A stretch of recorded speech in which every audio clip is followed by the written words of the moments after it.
You're listening to Artistic Finance, show 172. On today's show, we go across the pond to the UK. I'm so excited for this episode because we meet the co-founders of Women in Lighting. It turns out it's a project by Light Collective, a lighting company creating light-related work from architecture and design to community building. Those guests are Sharon Stammers and Martin Lupton, who made me reflect on how I balance work and life. But more on that later.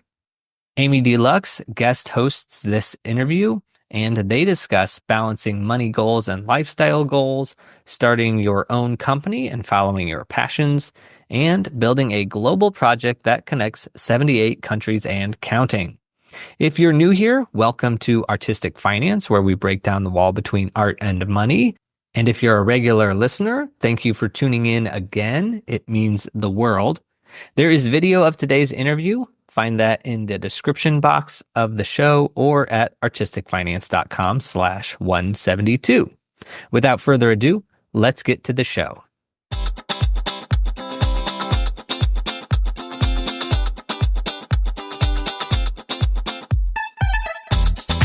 You are listening to Artistic Finance, where we help creatives learn about the business of show business.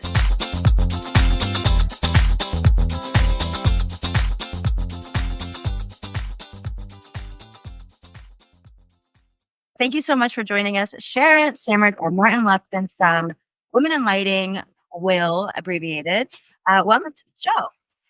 So I would first love to introduce you both, and if you want to tell us a little something about yourselves and something about how you got into lighting, and also maybe something that you enjoy besides lighting.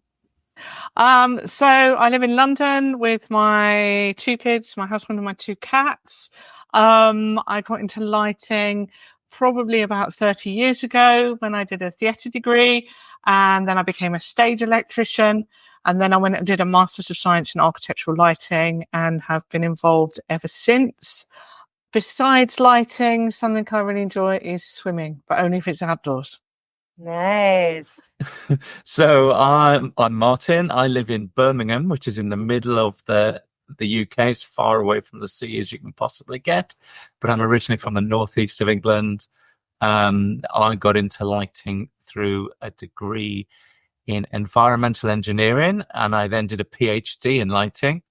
And I started working as an architectural lighting designer in London over 25 years ago. So yeah, I am really old.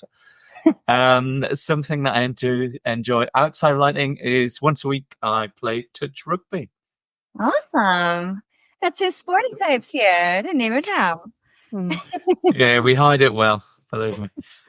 So let me know if there is a live event or a piece of art that you love or would like to experience as an audience member. We were really lucky that we were in Berlin the other week at the ILD and Lighting Europe conference, and we got to go to Matter, which is a show created by light artist Christopher Bauder. It's 7 mini installations and large outdoor installation, and we got to enjoy all of that last week. So that was really good to see as an audience member. One of the pieces was actually with live music when we were there. So a piece called Tensor. So we got to have, a little bit of immersive installation with a live performance aspect to it. It's like being back in the club, wasn't it? That's awesome. I love Christopher Bauder's work. That's really great. Oh, it's brilliant, yeah. So the question that everyone wants to know on Artistic Finance, are you good or bad with money? And we can take this from an individual perspective as well as for running Women in Lighting. Oh, God. On an individual basis, I'd say I'm don't know if I'm good or bad. I'm sort of average. I'm not a big spender. I'm not a big saver. If I've got it, I spend it.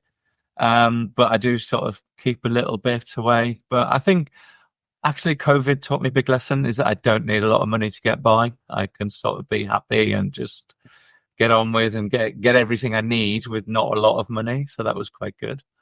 I'd say I'm both good and bad. I think what Martin said, if you've got it, you spend it. I believe like you only live once, and therefore, why deny yourself the pleasures of life, good food and drink and travel, etc. Work-wise, we're probably, I don't know, I'd say Light Collective was a little bit similar to that. Yeah, yeah. It's a lifestyle company, so if we've got it, we spend it. Awesome. That's great. How did you originally meet, and how did you start Light Collective together as well as Women in Lighting? We sort of met through the lighting community in the UK. Like when we started, it was a lot smaller than it is now. And it was relatively, I would say it was relatively close knit in London, at least. People used to get together at events quite regularly. There used to be seminars and stuff. So we sort of probably knew each other through that, but we really started working together on behalf of the Professional Lighting Designers Association when that was a thing, and it was when it was growing. So that was sort of before Light Collective, and on the back of that sort of working relationship, that was when we started Light Collective, really, I would say. So Light Collective has been around for about 13 years, I think, roughly. And the Women in Lighting project started just over 4 years ago. And it came about because of a bit of a mistake we made.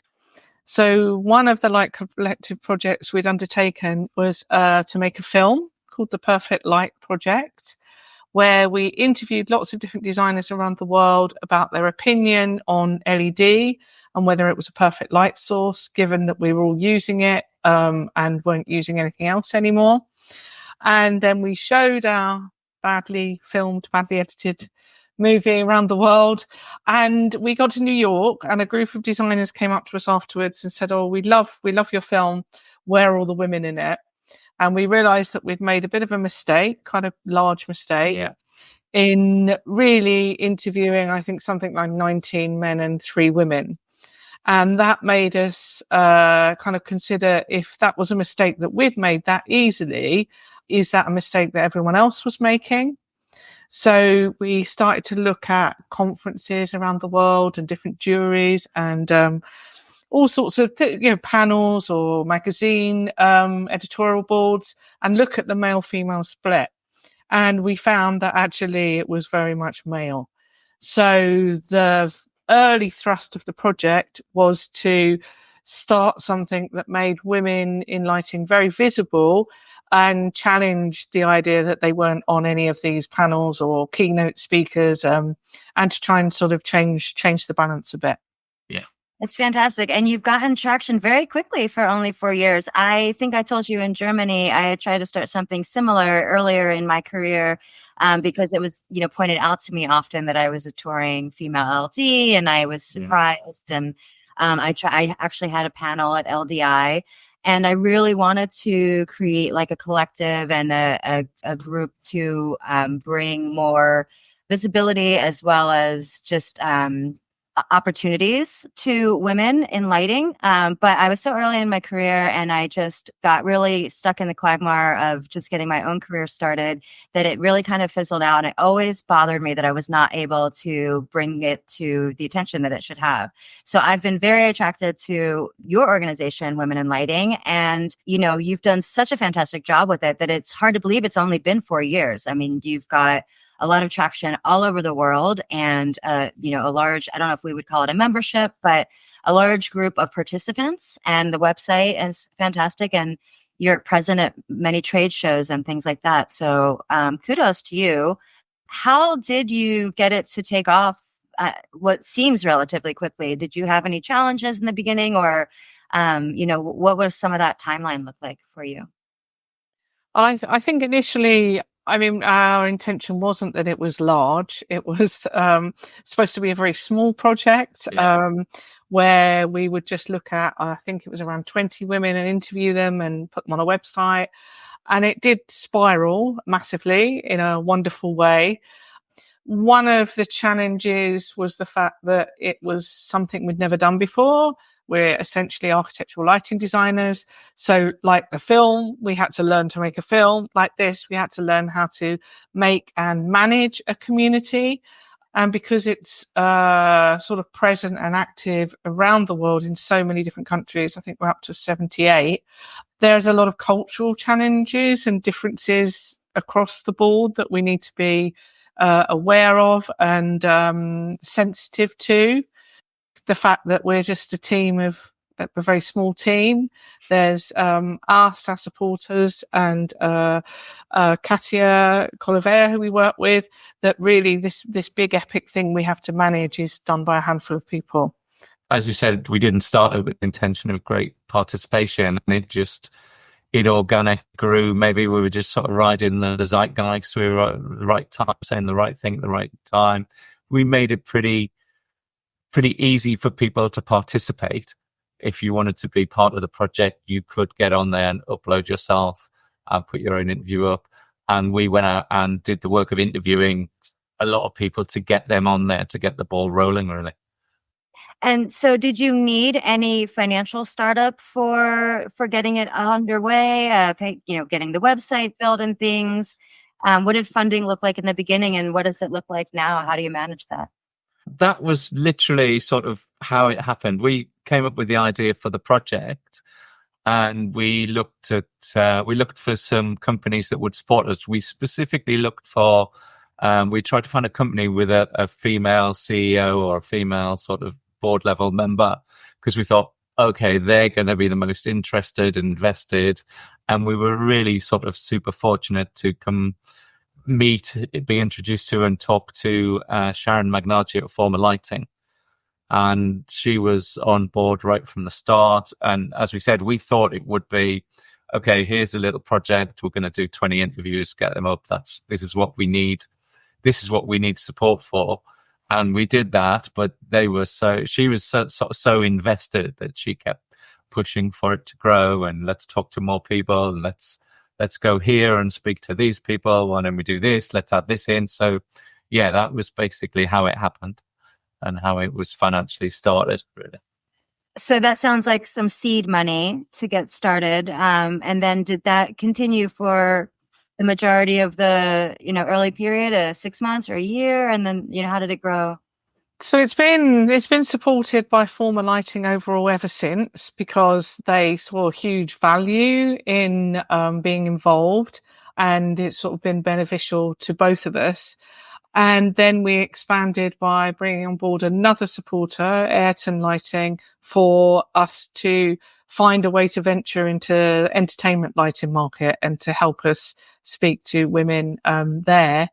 There's been lots of other people in other countries, some we might not even know about, that have supported locally, and things like trade shows supporting, lots of things being given in kind, space or publicity, or so all of the partners on our website probably offered something in some way, whether that's space in a magazine or et cetera, et cetera. So not all financial, but the financial support has continued from Forma and Ayrton in the last 2 years. Fantastic. And so do you feel ever stressed about that portion of it, or like, how do we keep going? Is there, do you ever feel that it might need more than what you have?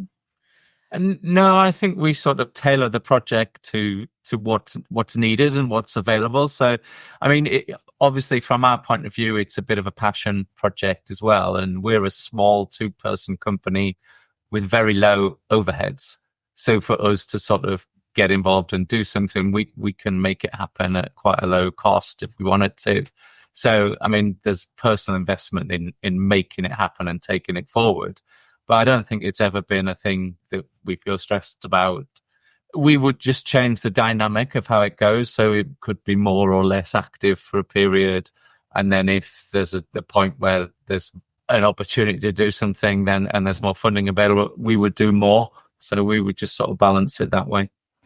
And I guess it's fair to say that, like all of the ambassadors around the world, I mean, no one's sort of paid for their contribution. Yeah. So when they organise an event or organise some initiative, that's all done sort of voluntarily.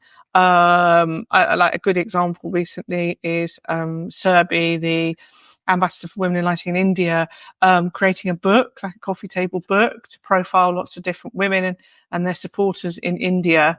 So that's something that's been undertaken off their own back.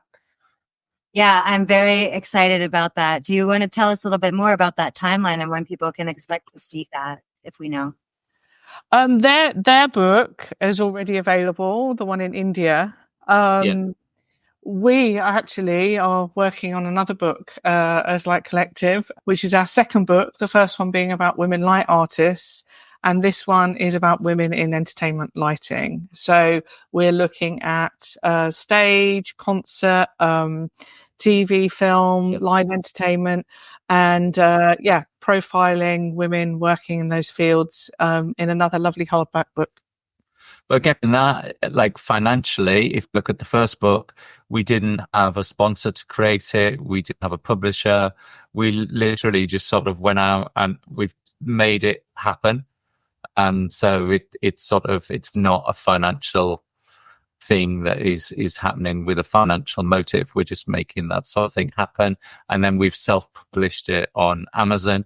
So that's recouped a little bit of its costs. And again, Forma Lighting did really nice limited edition print run that we've managed to give away to lots of people. So there's lots of good copies of this book out there as well. It's more like a leap and the net will appear kind of approach, it sounds like.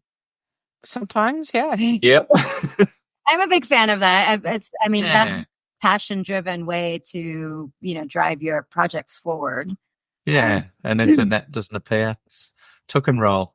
Yeah. I mean, I know like you can easily get lost in analysis paralysis, right? Like, how do we do this? And where are we going to get the money for that? And what if this and what if that?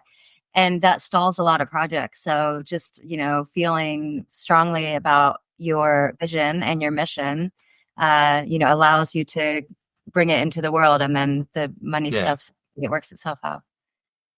Now, an interesting parallel, and I want to hear your perspective. Specifically, this question's for Martin. When I did my panel LDI, which again, granted was a million years ago, but for me, it was important to have male allies. And so I had a man on my panel, and it was Richard Cadena. He's fantastic. He's been a mentor of mine for a long time and now a good friend. And a lot of people questioned that I had a male on a panel about women in lighting. I'm wondering if you ever have, obviously your intentions are very good and you are promoting women, but do you ever have anyone question your position as a male in a board for women in lighting? Probably the first thing that we should say and clear up is that Women in Lighting isn't an organization. It's a project. So there's no members of Women in Lighting, and we don't actually specifically represent anybody. It's a promotional project. But I mean, that said, the sort of question is still valid. And to be honest, nobody has ever really questioned why I, as a man, would be involved with this. But I mean, Sharon and I were talking about this earlier, and we were thinking maybe it's to do with the fact that our visibility as Light Collective is very much as an equal partnership between myself and Sharon. We do everything together. We work together in a very sort of or relatively unique way. I think I've been incredibly privileged because of this project in that I can see sort of lots of different stories about how things and how women have worked in the industry. So, but I don't know if I bring anything specifically unique as an ally to it or anything like that. And I definitely have not been questioned, if you like. Nobody's sort of said, why are you doing this? Mm-hmm. Sharon, for you, for Women in Lighting or Light Collective, you said in the beginning of Women in Lighting, it was kind of an oversight that women weren't included in the project. You sound a little like me, where I didn't realize, and I was just kind of following my own curiosity. Was there a point where you ever felt like, aside from that, where you may be overshadowed by your partner because he's a male, or have you ever had any struggles of your own as a woman in lighting, or have you felt that it's been very equitable for you? I definitely don't feel that I've ever been overshadowed by Martin. I think that we work really well together in in making decisions and in how we present ourselves to the world. And that's really, really important to us as a company. And putting that at the helm of the Women in Lighting project, I think has helped not to alienate men and to demonstrate, we're all about equity and we only move forward. We're only better together. In terms of my life in lighting, when I first started, there were very few women and there's definitely some awkward stories, but I would never want to dwell on those because I think that working in lighting has been an incredible journey and a great career. And that's partly why I'm so keen to sort of stand up and continue to talk about it, especially to young women, to say, like, this is brilliant. You can travel the world, you can learn science, you can learn art, you can, bring it all together and be involved in famous buildings or a show, or, it really is this unique sort of industry. Part of the platform when we started was not to go down the route of negativity or telling those stories, which we can do together in private over a beer, Amy. But it is more about just celebrating and saying, look, we've achieved all these things and we're women and we're going to shout about that and promote that. There are problems there and they are different from country to country. And in some countries, they're very evident and that's political and not about the industry. In other countries, it's, pretty much all good. We're just sort of trying to stay very positive and just push the message that men and women working together in a good way is the only way we kind of get to this proper level of equity. And speaking of other countries and things, do you have any outreach for other countries or do people just kind of find the Women in Lighting group? When we started, we did we went out and we sort of tried to recruit, I guess the best word. We tried to get some people who would act as ambassadors for the project in their countries. And obviously it was all based in architectural lighting and it was all essentially a network of people that we knew around the world. And we reached out to maybe 20, something like that. But then since then, it's just spiraled and people come to us and say, okay, I want to be ambassador for the project in this country. And again, like Sharon said, it's a very sort of, we treat the ambassador as it's sort of informal role that they can do as much or as little as they want for it. We're really happy to have a connection in another country that will share information if we put it out there. That's all that we sort of ask for somebody who's an ambassador. At the moment, we're up to about 78 countries, which is astounding. It sort of blows us away every time we start to think about it and look at it. In terms of like being able to get information or to ask a question, being able to sort of reach out to all those different women in those countries is really amazing and very helpful. And it means that there are lots of community-based things we can do, like job sharing or, help if someone has a question specifically, we can connect them to somebody else in the world that we know. Yeah. So that network is invaluable.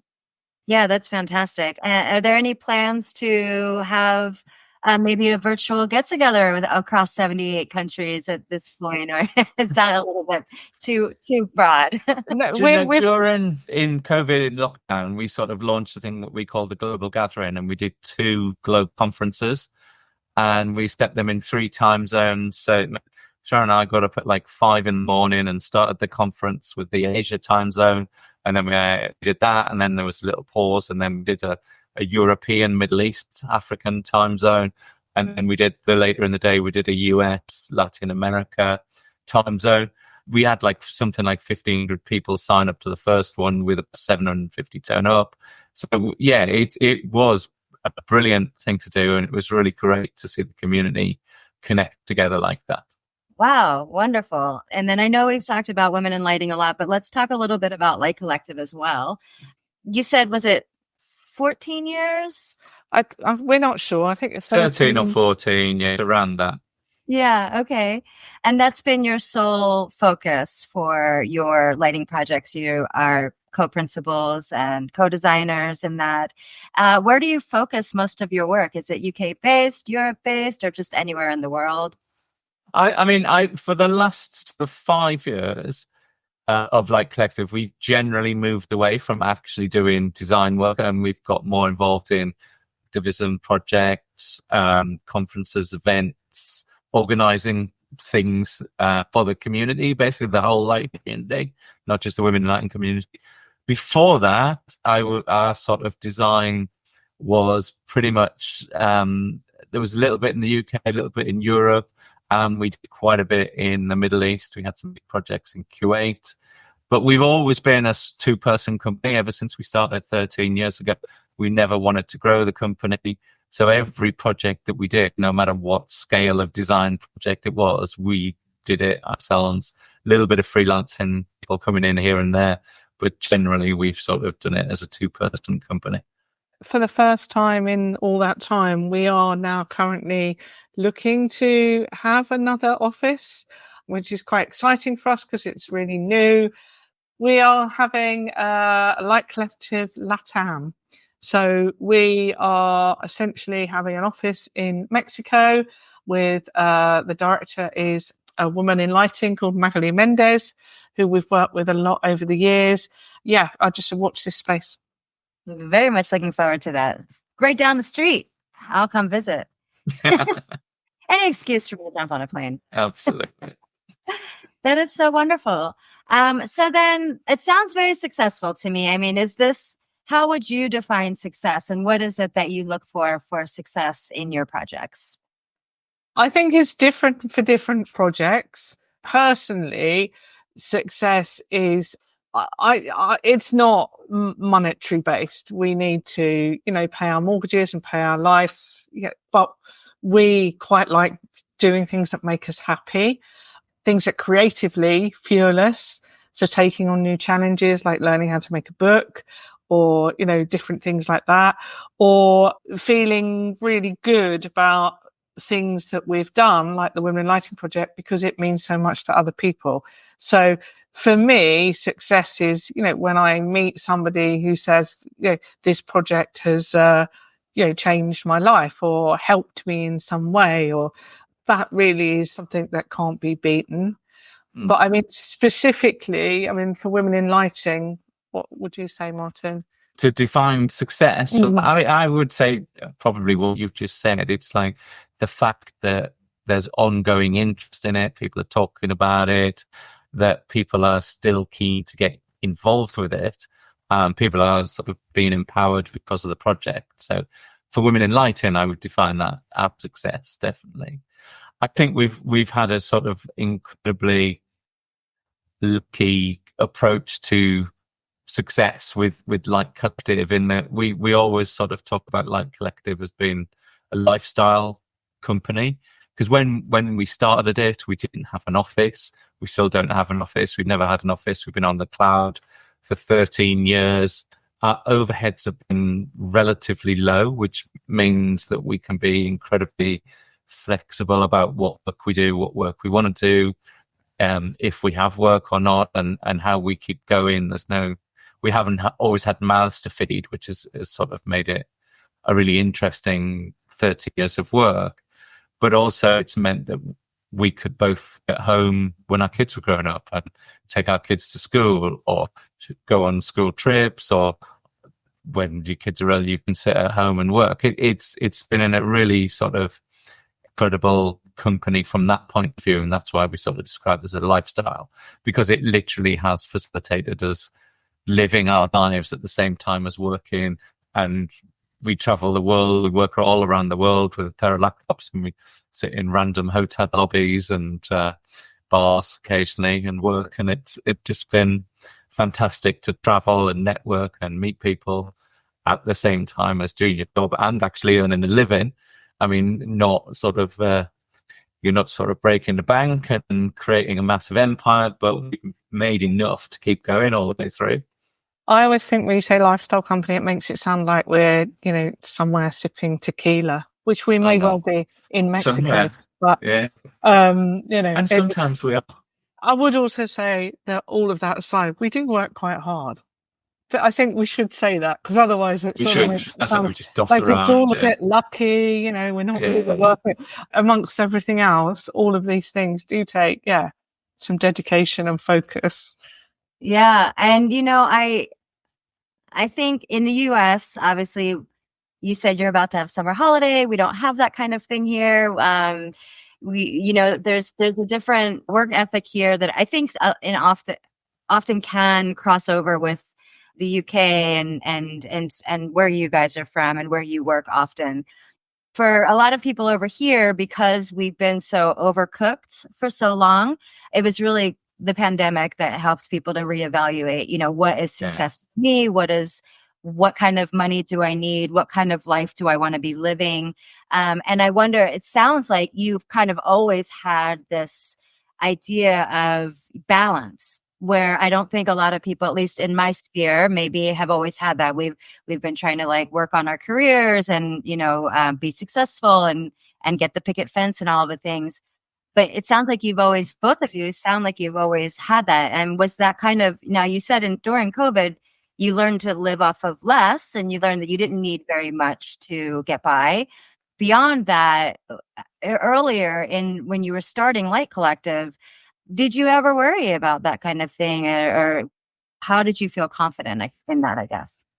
Initially, there probably wasn't a lot of choice because we both had small children. We were both in families with very small children. Yeah. And leaving an office environment was a decision partly deliberately made to be able to be around those kids.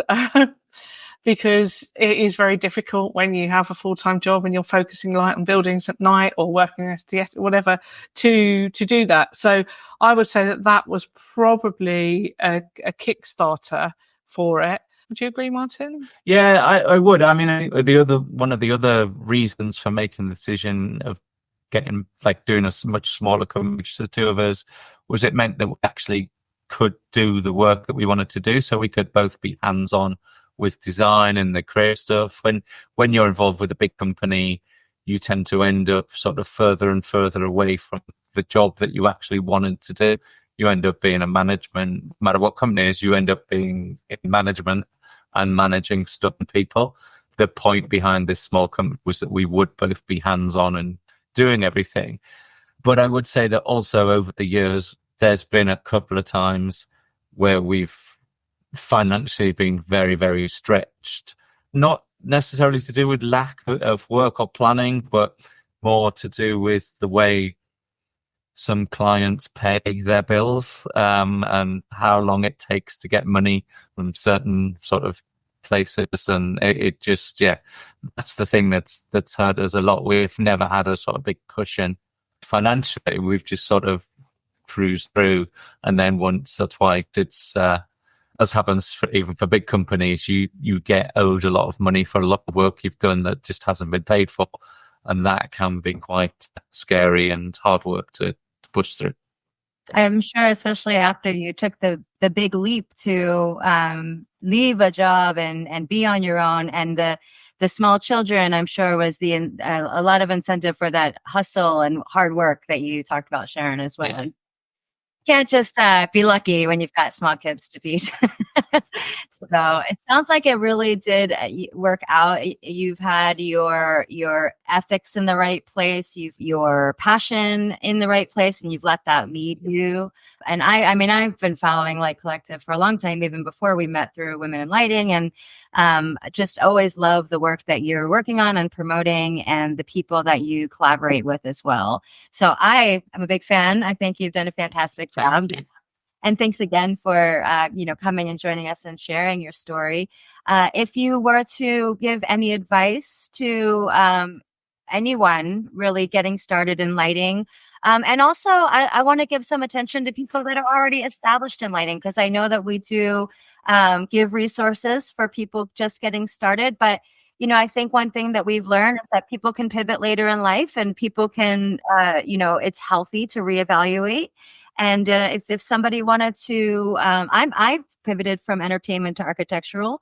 You've done that as well. And, if you wanted to give a piece of advice to someone just starting and a piece of advice to someone later in their career, what would you suggest?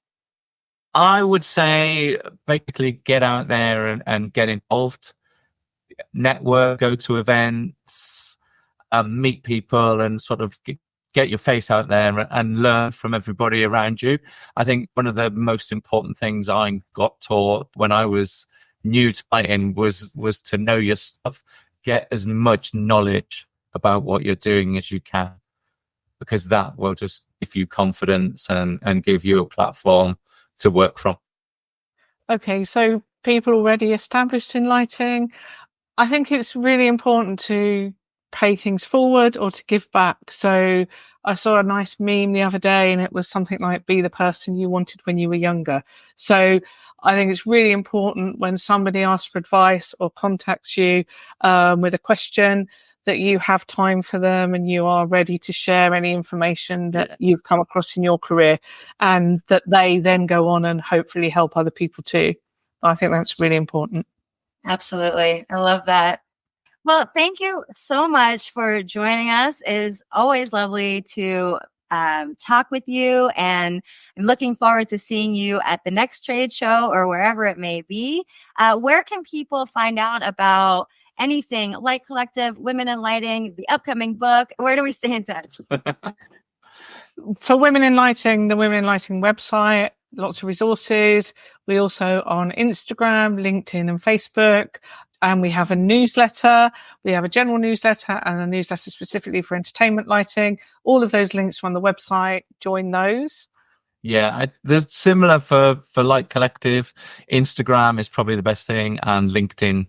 Follow us on both of those. Perfect. And we will have all of those in the show notes. Excellent. So thanks again for being here. Thanks for everyone that listened in today, and we will chat with you soon. That's it for this week's interview. Thank you to Sharon and Martin for sharing their wisdom and passion with us, and a special shout out to Amy for guest hosting. You always make the conversations rich. My takeaways are, well, first, I love hearing from people who aren't based in the USA.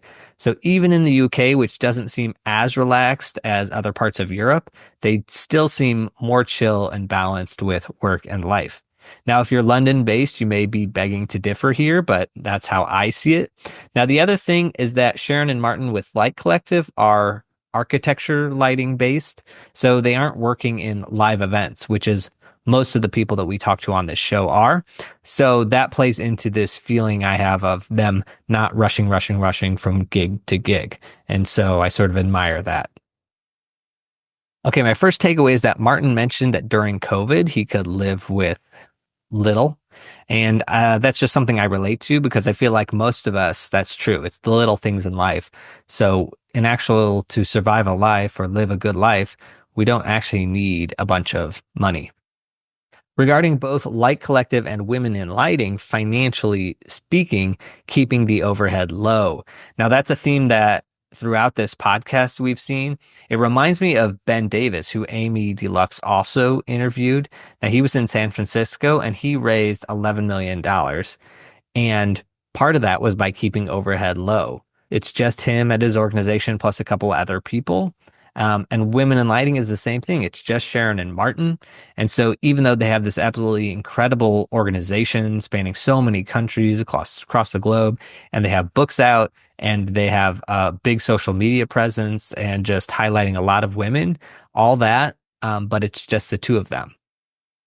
As a dad and a freelancer, I loved hearing about Sharon and Martin shaping their business to fit their family life.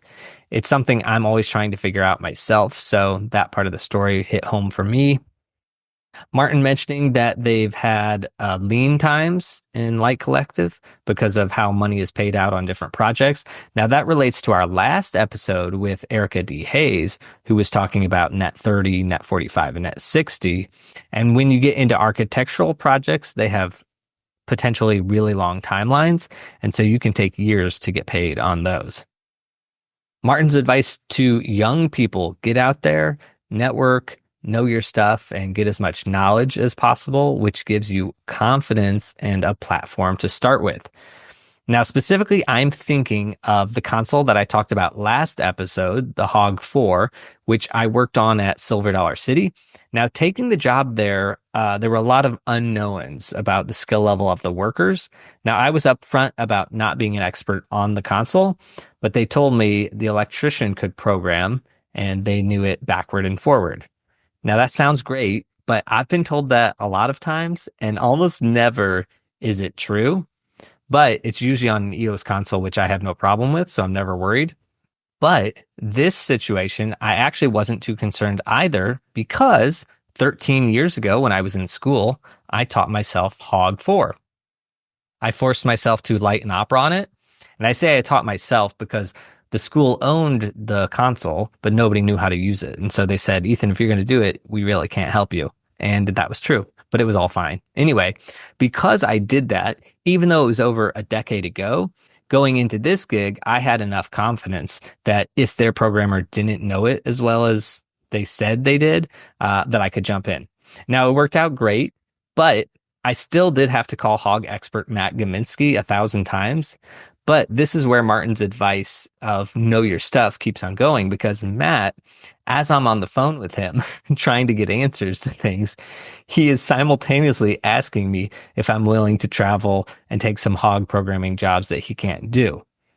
Now, that's partially work begets work, but I wasn't working with Matt. And it's more because of the knowledge of the Hog, which goes into Martin's point of knowing your stuff. So that's also an example of the niche jobs that we can do in lighting. I mean, lighting is niche enough, but even within lighting, there's niche things to do. And finally, Sharon's advice to those who are already established in the industry: pay things forward. Be the person that you wanted people to be when you were younger. And part of that, have time or make time and share your knowledge or your experience. That's also my new thing, is that I just share knowledge when I can, because it's like maybe people don't care, but they can always ignore me. But it's always good to just be sharing this. And speaking of sharing, LDI is just 3 weeks away, and I'm going to share some LDI info with you. So if you haven't made plans to attend yet or to be in Vegas, there's still time. You could still do it. Now, remember, if you need a free registration to the conference, you can use code Artistic Finance, all capital letters, all one word. And that gets you an expo hall pass, which gets you into a lot of sessions, including the Women in Lighting session, which that is, well, I don't have a link to it in the show notes because the website is sort of fluky and it's not letting me create a link for it. But you can find the info at ldishow.com. Now that is Sunday, November 8th at 2:30 p.m. And Martin will be there. Sharon will be there. And two guests that we had on this show recently, Erica D. Hayes and Kat Borderud, will also be speaking at that session. Now that's going to be a long day, at least for me, but I think for everybody. But 11 a.m. we have the Artistic Finance recording. And then I want to go to the Light Talk podcast recording, which is at 1:30. And then Women in Lighting is at 2:30 until 4:30. And if you stay until happy hour, till like 6:30. So anyway, if you're going to be at LDI, certainly think about attending one of the Artistic Finance recordings. Now, they're both at 11 a.m. One is Sunday the 8th. One is Monday the 9th. But the podcast studio is far, far, far from the expo hall. So you really have to make a concerted effort to sort of get to one of these recordings. But please do consider it and come and listen. Now, the recording on the 8th is with Erica D. Hayes and Ebony Badry. And they're talking large-scale events and concerts, both from a lighting management and a budget perspective. And then the second recording we're going to have is on the 9th. And that's general financial independence talk with Amy D Lux and Erica D. Hayes again, and then also programmers Matt Mills and Matt Gaminsky. All right, so that was a lot, but to recap, Sunday the 8th, 11 a.m., Artistic Finance, 1:30, Light Talk, which I'm not affiliated with, but they're great, and then 2:30, Women in Lighting, which I'm also not affiliated with, but they're great, as you heard. And then Monday the 9th, another 11 a.m. Artistic Finance recording.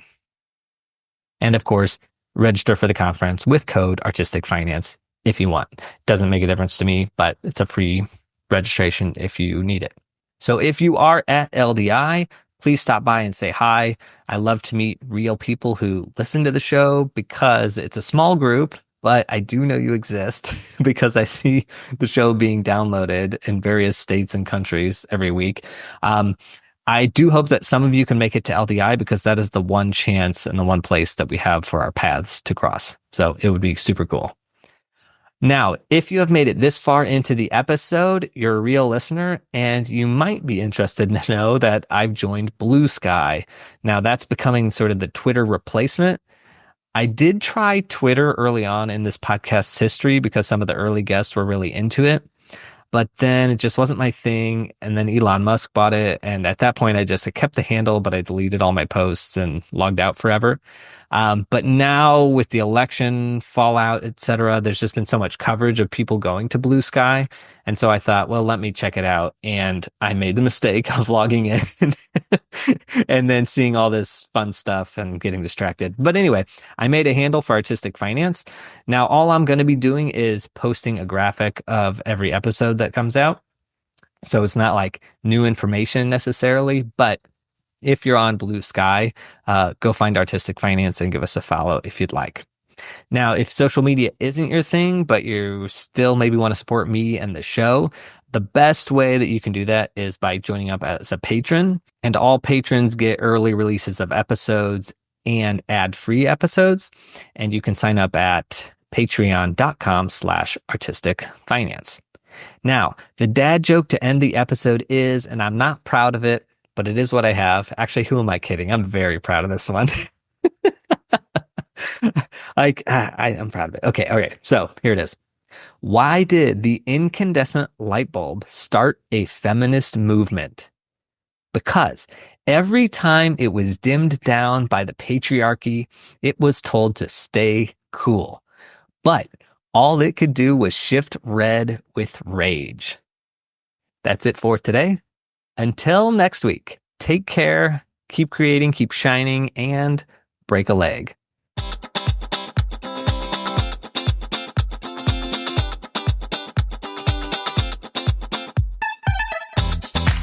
Thank you for listening to Artistic Finance, where we interview successful artists, leaders, and investors to help educate and inspire the creative community. To access our show notes and resources, go to artisticfinance.com. This show is for entertainment purposes only. Before making any decision, consult a professional. This show is copyrighted by Artistic Finance. Written permission must be granted before syndication or rebroadcasting.